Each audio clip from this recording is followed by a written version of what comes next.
culture. Yes, we need this. I'm Jake, I'm Tom. and we are Velocities in Music, VIMTV, here today to discuss Beastie Boys' new album, Hot Sauce Committee Part 2, which is an incredible album title. Now, Beastie Boys, Ian, our esteemed colleague who runs our Tumblr blog, and he does written reviews too, he reviewed this album admitting he did not like it. I think he gave it a 58 when it was all said and done. But he admitted that he has a bias. He's not a big fan of the Beastie Boys. He doesn't like that old school East Coast rap style that you know, gets kind of corny lyrics sometimes and stuff like that, which the Beastie Boys do have at times, and they call themselves MCs, they say their name. But what I like about that is that it's upbeat, fun approach to hip-hop. And these guys are old now. They've been doing this since 1983, and it's 2011. I mean, that's almost 30 years of rapping. That's awesome. And the fact that they can still do it well with the best delivery in the game, you know, they can make, you know, Nas, who's featured on this album, look like a chump almost, essentially, because he can't compete with that level of delivery. Now, I think his parts are great, but what he does contribute to this, where he's featured in this album. But this album for me was kind of a cool experience, because you saw a lot of different genres in this album in Hot Sauce Committee Part 2. You saw, you know, the Beastie Boys experiment with just traditional hip-hop with beats, but you also had, you know, there's tracks that are almost techno, there's tracks that are almost punk, there's tracks that are almost dubstep, there's almost like a tropical Licky Lee song on here. Like, I don't know, there's something that's just appealing to me about that. The fact that they can have that much variety in the album. Tom, what were your thoughts on Hot Sauce Committee Part 2? I know you're a big fan of the Beastie Boys in the past. I really agree with most of what you had to say. And I think this is a good direction, because Beastie Boys have been around so long that it's difficult for them, I would guess, to not repeat themselves. Now, I think they've done a good job in their career of that. I mean, you look at their early stuff, and you know, they did a lot of their own instrumentals, because actually they started out as a punk band. Right. So that's really cool, and that's something that they've done that, you know, that really sets them apart. Also, I mean, they used to include a lot of just instrumental tracks, which a lot of times rappers don't do. Yeah, there's a couple of them. Yeah, exactly. And so that's really cool. Now, where I think Hot Sauce Committee Part 2, where it stays true to that kind of style, but where it departs is in the production, and just the fact that they just went noisy with this one. And I loved it. Yeah. I really liked that aspect of it in the production, just because they'll like take noise and loop it in just the right way to make a beat out of it.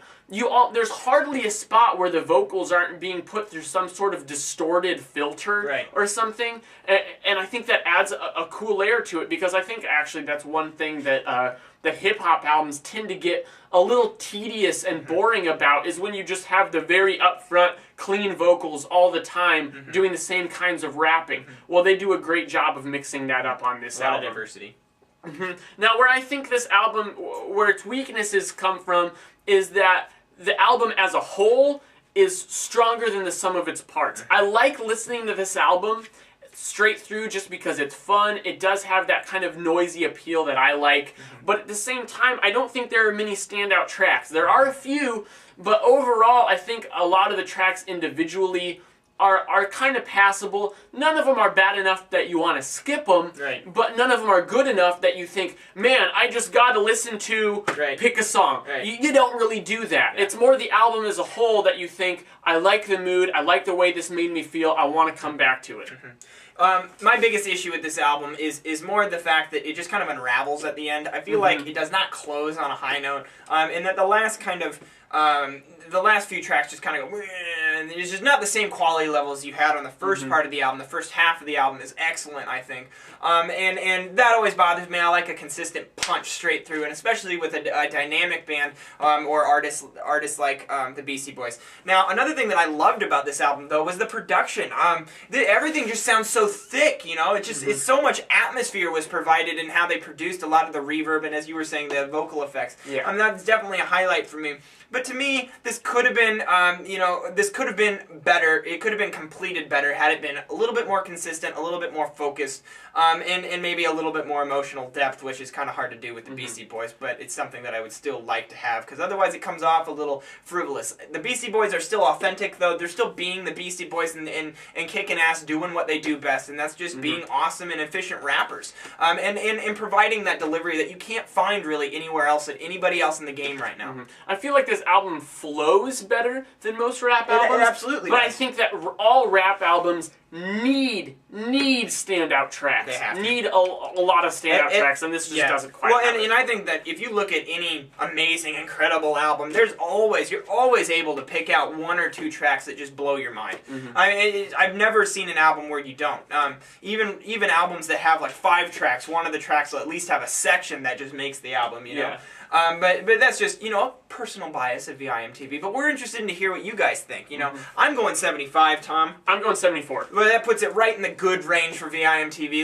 That's a good recommended score. Could be better, but we still felt this is a really high quality record that we recommend. So what did you guys think? Leave us a comment at www.velocitiesinmusic.com or youtube.com/velocitiesinmusic. Now, and if you're watching this at YouTube, which I know most of you do, down there in the D box, if you open up that section, I always ask a question. I want to know your answer to that question, so please don't disregard that, and check out our website because we're interested in starting a conversation about Hot Sauce Committee Part 2. Now, also, follow us on Twitter, like us on Facebook, and check out Ian's Tumblr blog at vimtv.tumblr.com. I'm Jake. I'm Tom. And we are Velocities in Music, moving music critique forward. One time you was lit and your grill was cold, and now funny how the shit gets old. You can run, and it will catch up.